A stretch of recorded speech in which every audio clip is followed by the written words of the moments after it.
você! Esse é o primeiro vídeo de uma série de comentários da revista de lições da CPAD, Lições Bíblicas para Jovens. Nesse trimestre, segundo trimestre de 2020, nós vamos começar o estudo sobre o livro de Josué.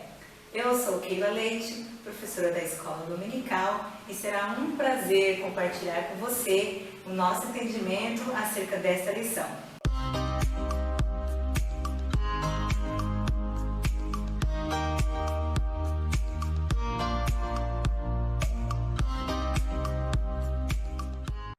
Vamos lá! Começando aí, como você está vendo o slide na tela, o livro de Josué, Tempo de Conquista. Esse é o tema desse trimestre. E o versículo que abre a nossa primeira lição está em Romanos capítulo 8, versículo 37, que diz assim: mas em todas estas coisas somos mais do que vencedores por aquele que nos amou. Estas coisas, Paulo escrevendo aos Romanos, ele faz referência a diversas situações que ele estava passando, situações boas e situações ruins. E ele, convicto da sua fé no Senhor, ele fala: somos mais do que vencedores em todas as situações das nossas vidas. E é esta lição que nós vamos tirar aqui a partir do estudo de Josué, porque você vai ver quantas situações Josué enfrentou. E em tudo Deus estava presente, porque Deus fez uma promessa para ele. E essa promessa está descrita lá no primeiro capítulo do livro de Josué. Abra sua Bíblia aí, capítulo 1, do verso 1 ao 6. E diz assim: e sucedeu depois da morte de Moisés, servo do Senhor, que o Senhor falou a Josué, filho de Num, servo de Moisés, dizendo: Moisés, meu servo, é morto. Levanta-te, pois, agora, passa este Jordão, tu e todo este povo, a terra que eu dou aos filhos de Israel. Verso de número 3. Todo lugar que pisar a planta do vosso pé, vô-lo tenho dado, como eu disse a Moisés. Desde o deserto e desde este Líbano até o grande rio, o rio Eufrates, toda a terra dos heteus e até o grande mar para o poente do sol, será o vosso termo. 5. Ninguém se susterá diante de ti. Todos os dias da tua vida, como foi com Moisés, assim serei contigo. Não te deixarei, nem te desampararei. Esforça-te e tem bom ânimo, porque tu farás a este povo herdar a terra que jurei aos seus pais lhes daria. Que versículos maravilhosos, uma palavra de ânimo, uma palavra de autoridade para tomar uma atitude de liderança. Neste momento, Deus usa o seu servo para falar com Josué: levanta-te, esforça-te, tenha bom ânimo, e eu serei contigo em todos os momentos, jamais te desampararei. Olha que mensagem de ânimo muito boa para se ouvir, né? Quantos nós jovens gostaríamos de crescer ouvindo esse tipo de palavras? Na psicologia nós chamamos de palavras de afirmação. É claro que muitos pais, na sua ignorância, acabam colocando sobre os seus filhos palavras de derrota, palavras de fraqueza, mas Deus, que é soberano em amor, Ele tem palavras de afirmação para nós. Ele está sempre dizendo: estou contigo todos os dias, não te desampararei em nenhum momento. E essa é a promessa, foi esse o gás que Josué tomou logo de início em que foi convocado. Vamos ver então, você vai ver aí no slide o contexto do livro de Josué, para que nós possamos conhecê-lo, toda a narrativa nas próximas aulas. É interessante ver qual é o contexto que se situa o livro de Josué. E a introdução da revista diz assim: Moisés libertou os israelitas da escravidão e, após a travessia do Mar Vermelho, guiou-os pelo deserto, rumo à terra prometida. Caminharam por cerca de 40 anos, quase toda aquela geração adulta de escravos morreu. Que coisa, hein? Quase toda a geração que saiu do Egito como escravos morreu no caminho. E você vê aí no mapa, tem todo um traçado vermelho, que é o caminho que o povo de Israel percorreu no deserto. Veja a volta que eles fizeram. Eles desceram, saíram do Egito, desceram lá em direção ao Monte Horebe, subiram de novo, fizeram outra volta embaixo, chegando aqui em Ezion-Geber, subiu novamente até chegar lá em Jericó, na região de Jericó. Veja que volta enorme que eles deram, sendo que nós temos aqui tracejado no mapa, esses em vermelho aqui, tracejado, seria uma rota alternativa. Essa outra rota aqui nessa seta verde escura subindo na região de Gaza, paralelo ao mar Mediterrâneo, também seria uma rota alternativa, mas pelo fato da desobediência, da incredulidade, da rebeldia, aquilo que eles poderiam ter conquistado em 3 anos demorou-se 40 anos para acontecer. E quantas vezes, jovens, na nossa vida isso também é uma verdade. Deus fala, traz orientações para nós. Siga este caminho, é aqui que eu vou te usar, é aqui que eu vou fazer de você um grande instrumento nas minhas mãos. Siga por este caminho. E aí, nós, na nossa fraqueza, na nossa carnalidade, na nossa visão pequena, envolvido, influenciado por tantas coisas, perdemos o foco, tiramos os nossos olhos do alvo e nos deixamos distrair por umas centenas de coisas. Aqui eu poderia colocar namoradas e namorados fora da visão de Deus, envolvimento excessivo com redes sociais, com jogos até mortais, envolvimento com vãs filosofias. Ao invés de focarmos no ministério, nós procuramos nos distrair com amizades que não nos conduzem ao centro da vontade de Deus. E tudo isso são situações que nos tiram do foco. E aquilo que Deus havia nos prometido alguns anos atrás, parece que nós estamos como Israel.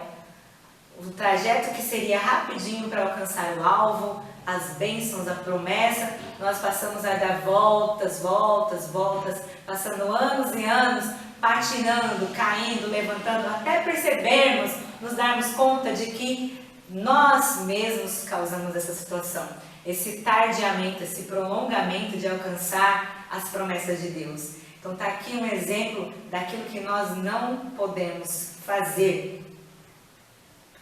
Continuando aqui, o Senhor então levanta uma segunda geração, a qual foi adestrada no deserto. Esse termo adestrado, ele é bem, assim, pejorativo, né? A palavra adestrado, ela não é muito adequada, eu diria aqui. Mas um povo assim que foi forjado, que foi educado em contexto de deserto. Porque ali no deserto não havia muito conforto, havia sim escassez de alimento, escassez de água, passaram por muitas privações, mas aprenderam a viver em memória de tudo que Deus havia já feito com eles desde que saíram do Egito, a travessia do Mar Vermelho, milagres que viveram ali, representaram situações de muito sufoco, muito desespero, mas em todos os momentos Deus estava ali se tornando presente na vida deles. Eles tinham ali toda a cultura da oralidade, que seus pais haviam contado, que como Deus os tirou da mão de Faraó, enviando as 10 pragas, afogando o Faraó e seus cavaleiros dentro do mar e dando um grande livramento por meio da direção de Moisés. Eles tinham muitas histórias para contar. E essa geração nova que foi surgindo no caminho, os bebês, as crianças que foram nascendo, carregaram isso, essa memória de que Deus estava presente com eles. Assim eles viram muitas situações de guerra, muitas situações dificultosas, mas também milagrosas. Israel viveu no período da peregrinação. Aí o tempo passou, morreu Miriam, morreu Moisés, morreu Arão. Josué então é escolhido por Deus, como você viu aí em Josué capítulo 1, do verso 1 ao 6. Josué é convocado por Deus para assumir a posição de Moisés. E aí ele se vê diante desse grande desafio. chegaram num ponto-chave e aí eles olham para frente deles e veem um grande rio, o Rio Jordão. Para alcançar Jericó, teriam que atravessar esse grande rio. Mas é claro que eles já tinham na sua história, na sua raiz, um grande histórico de milagres. E é nisso que eu gostaria aqui de já trazer uma aplicação para a sua vida, jovem.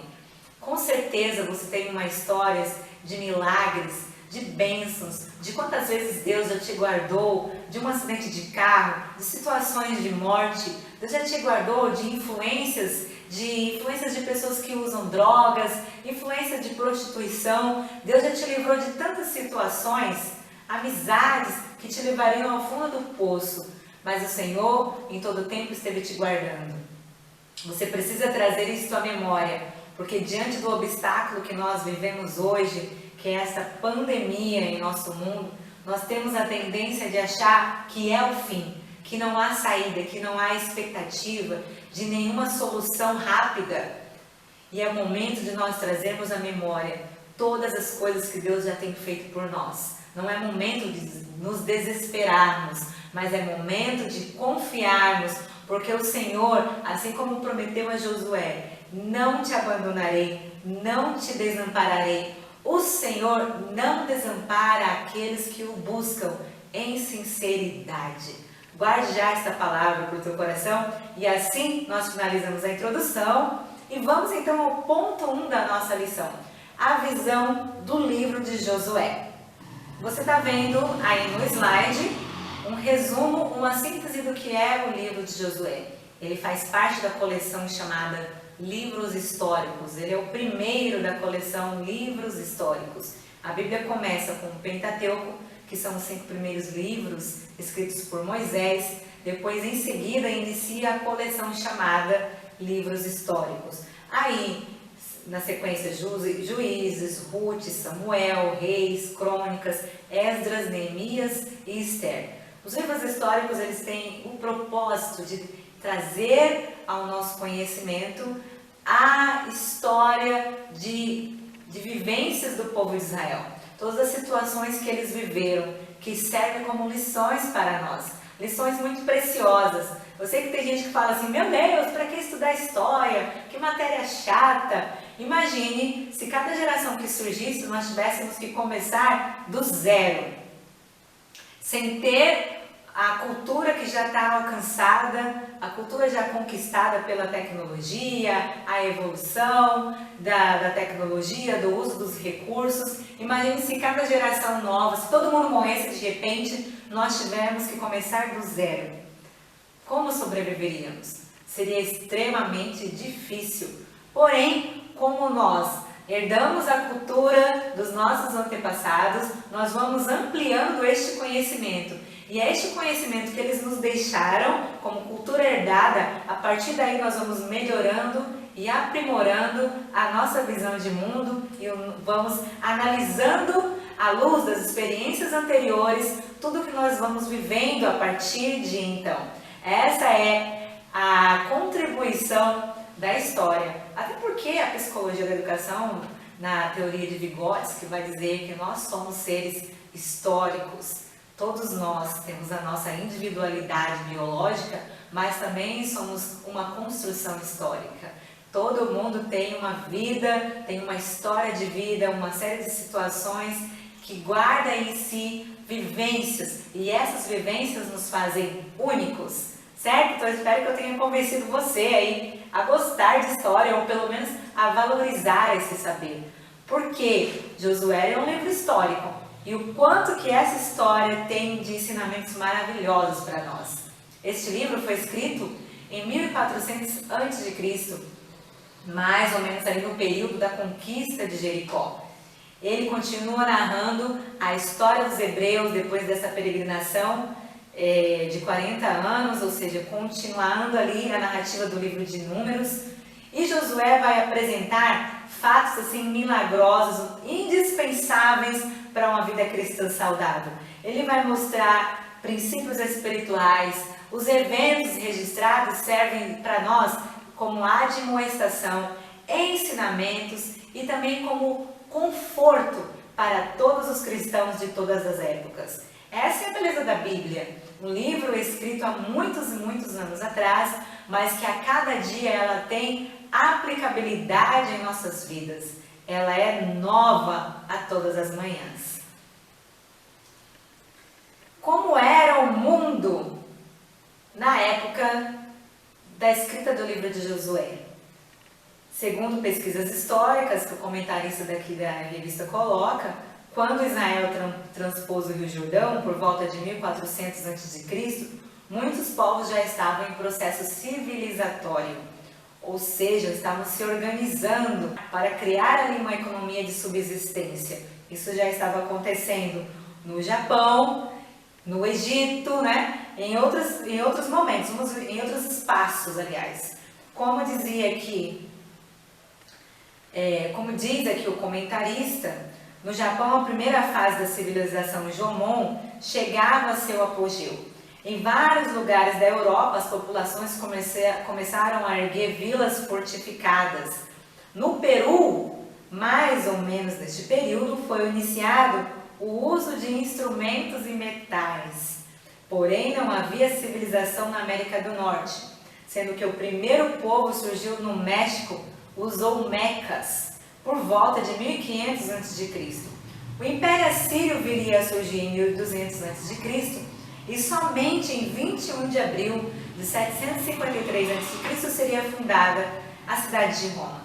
Naqueles idos, o Egito era um país rico, apesar da migração ou da saída do povo de Israel do Egito. O Egito continuou sim sendo um país extremamente rico. Quando a Babilônia e a Assíria, que ao longo da história destruíram muitas nações, eram muito ricos, um exército muito poderoso, hoje não existem mais. Assim como foi profetizado pelos profetas da Bíblia, caiu a grande Babilônia. Porém, Israel prevaleceu. Olha que lindo isso. Uma nação formada inicialmente por ex-escravos. Veja como isso é forte.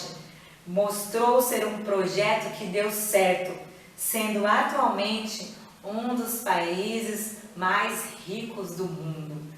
Como Deus manteve a sua promessa com Israel.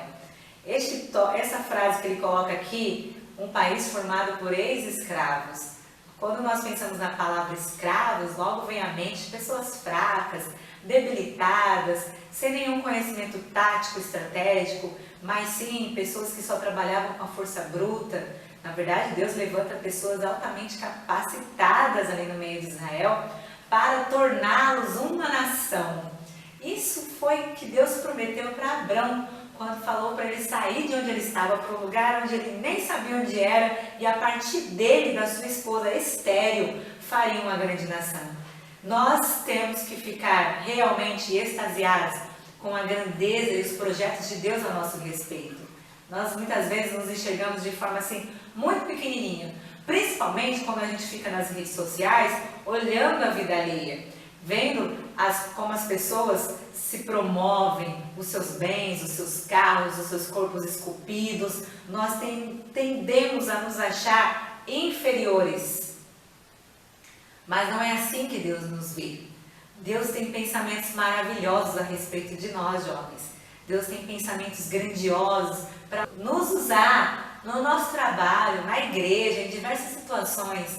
Se você ficar aí consumindo esses conteúdos de redes sociais, você vai ficar se comparando com pessoas que não têm os valores que nós temos, com pessoas que às vezes nem servem ao Deus que nós servimos. Então é você comparar água e vinho. São situações que divergem muito entre si. Se você quer realmente se enxergar como um campeão do Senhor, um vencedor em Cristo, procure seguir pessoas que falem da obra de Deus, que falem do prazer de servir a Deus. Procure ser influenciado por pessoas que têm a mente de Cristo, e você vai ver, você vai sentir o seu chamado sendo muito mais edificado e muito mais latente na tua vida.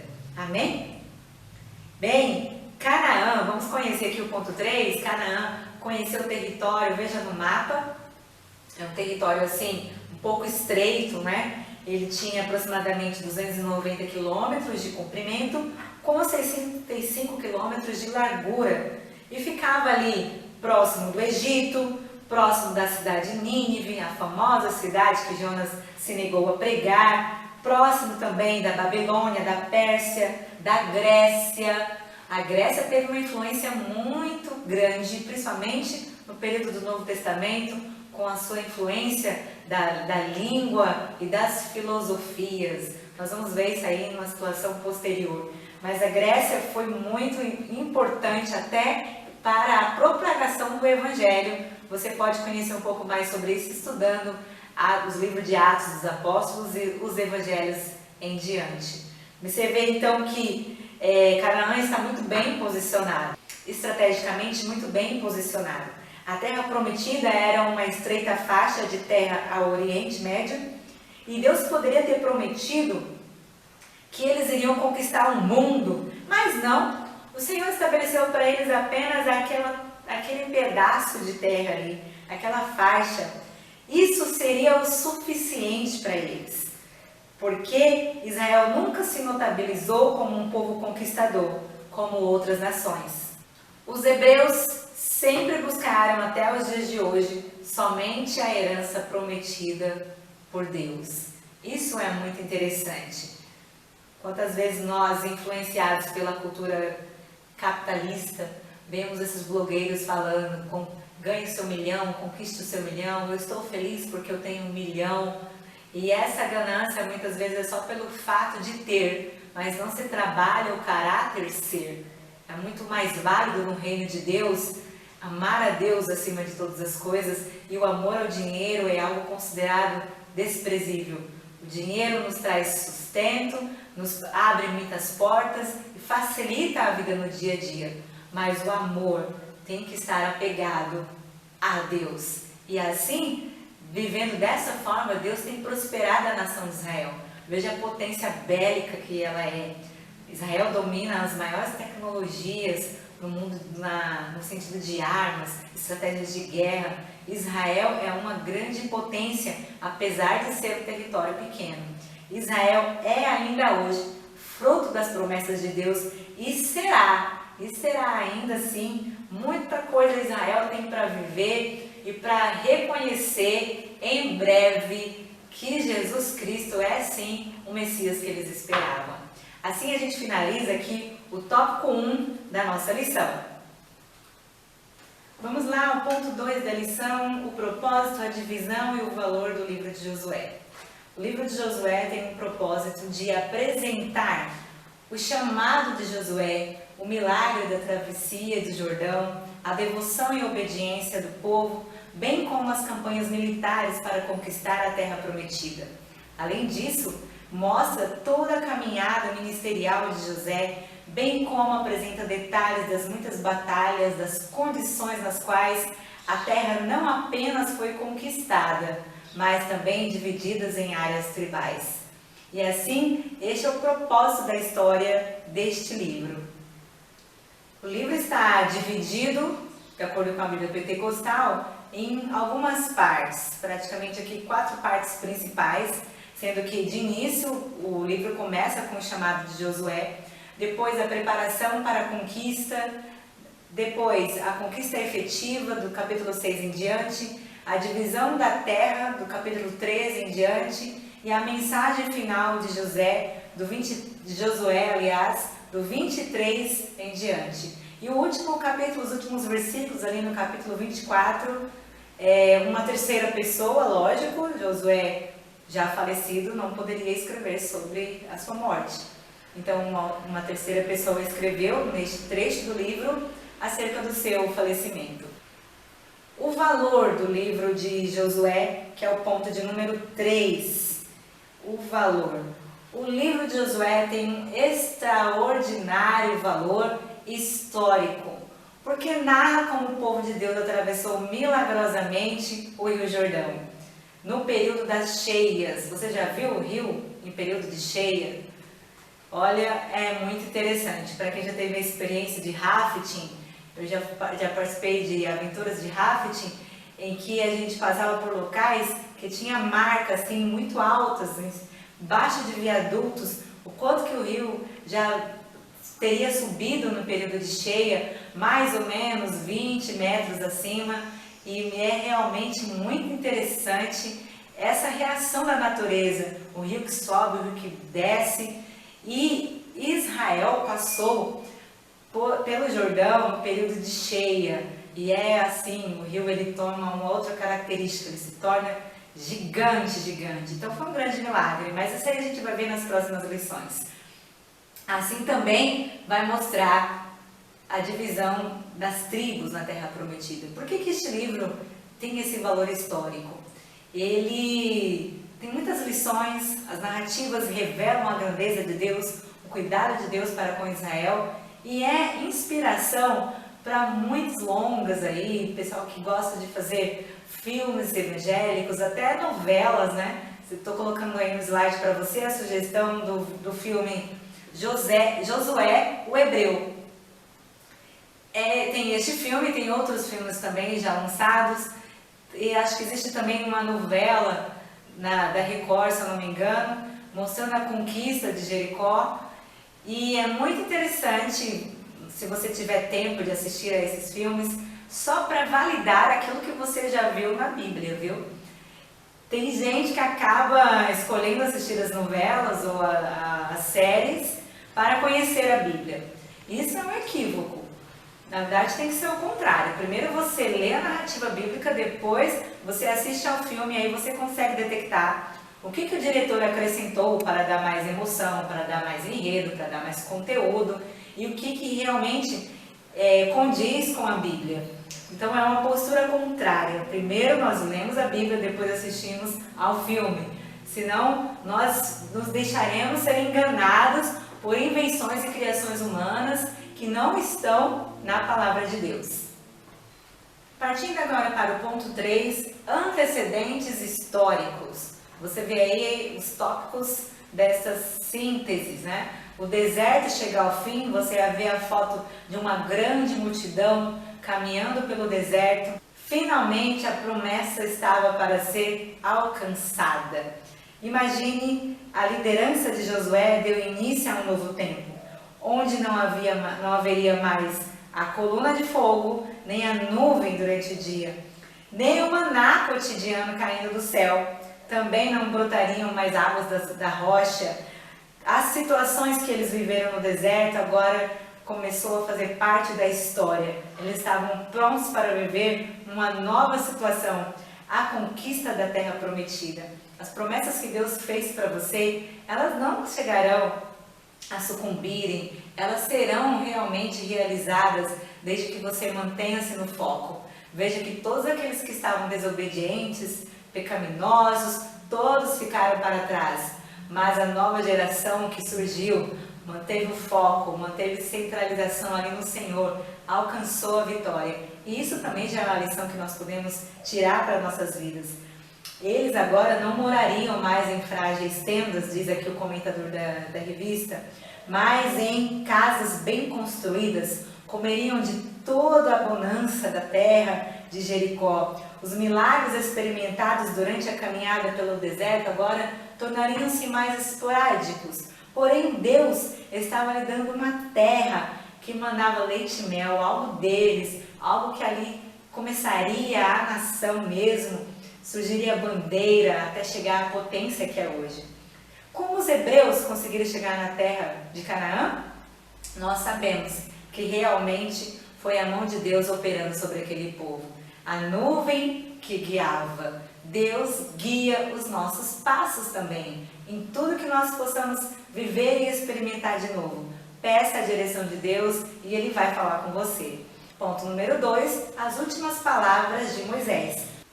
Com o fim da caminhada pelo deserto, o povo chegou à fronteira da terra prometida. E por orientação do Senhor, Moisés convocou uma reunião com todas as pessoas, pois ele sabia que morreria em breve sem entrar na Canaã. Deus permitiu que Moisés subisse num alto de um morro e de lá contemplasse toda a Canaã. Você já teve essa experiência de subir num lugar alto, num pico e contemplar toda a cidade? Essa foi a experiência que Moisés teve. De longe, ele podia ver a terra que Deus havia prometido. Mesmo sem ter pisado, eu imagino quanto ele tenha se emocionado em ver, os seus olhos puderam ver a promessa de Deus ali prestes a ser alcançada. E finalmente, o ponto 3, um novo tempo de fé e expectativas. Os hebreus estavam cheios de fé, cheios de boas expectativas, diferentes do que tinha acontecido 38 anos atrás, murmurações, reclamações. E agora, para entrar na Terra Prometida, eles teriam de enfrentar os obstáculos das águas do Rio Jordão, que é o assunto da próxima aula. A expectativa de que algo poderoso da parte de Deus poderia acontecer era muito grande, já que eles tinham a experiência vivida ali pelos seus pais do Mar Vermelho. Vamos lá então a nossa conclusão dessa primeira aula. Você viu aí todas as contribuições que o livro de Josué tem para a nossa aprendizagem. E o comentarista aí da sua revista vai colocar da seguinte maneira, que nós podemos aprender mediante a leitura o quanto é glorioso confiar em Deus e obedecer às suas ordenanças. Então acompanhe conosco as próximas aulas, temos muito para aprender juntos. Hora da revisão. Primeira pergunta: quem é o autor de grande parte do livro de Josué? Alternativa A: Josué escreve quase toda a totalidade do livro, salvo seu final no qual se narra o seu falecimento. Alternativa B: Moisés. Alternativa C: Caleb, contemporâneo de Josué. E aí, qual é a alternativa correta? Alternativa A: Josué. Pergunta de número 2. Qual a contribuição do livro de Josué para nós? A: contribui para pesquisas arqueológicas. B: a narrativa mostra milagrosamente o Rio Jordão e nos estimula. A narrativa mostra milagrosamente como o Rio Jordão foi atravessado e nos estimula a manter a fé no Deus Todo-Poderoso. E C: contribui para deixar a Bíblia mais volumosa. Essa alternativa C, ela é uma ironia, né? Então, sobra aí a A e a B. Qual seria a correta? Alternativa B. Pergunta de número 3. A classificação do livro de Josué é A: livro profético? B: livro histórico? C: livro poético? Resposta certa, alternativa B. E assim chegamos ao final de mais uma aula. E a música tema dessa aula, com certeza você conhece. Cante comigo. Meu Deus é Deus de milagres, Deus de promessas, caminho no deserto, luz na escuridão. Meu Deus, esse é quem tu és. Até a próxima aula. Muito bem, professor, vamos agora à análise didática desta aula. Você viu que nós utilizamos como recursos didáticos imagens, slides, músicas e a contextualização, que é um ponto muito chave da nossa aula. Os slides vêm contribuir para os alunos que são mais visuais. Conforme eles veem a imagem, eles fixam melhor o conhecimento. A música vem para contribuir com os alunos que são auditivos. A música relacionada ao tema da aula ajuda a fixar melhor os conhecimentos abordados. E por fim, a contextualização. Você viu que nós mencionamos várias vezes situações que o jovem vive no dia a dia. Para isso, é preciso conhecer os jovens, é preciso conviver com eles, saber os seus conflitos, as suas necessidades. Sendo assim, você vai poder utilizar o conteúdo da lição e trazer para o seu contexto do dia de hoje. Assim você vai cativar o teu aluno e mostrar que o conteúdo tem total relevância para os dias de hoje. Essas são as dicas didáticas dessa aula. Para capacitar-se melhor para essa honrosa função de professor da escola dominical, convido você a conhecer o nosso curso de formação e capacitação de professores da escola dominical. Até a próxima!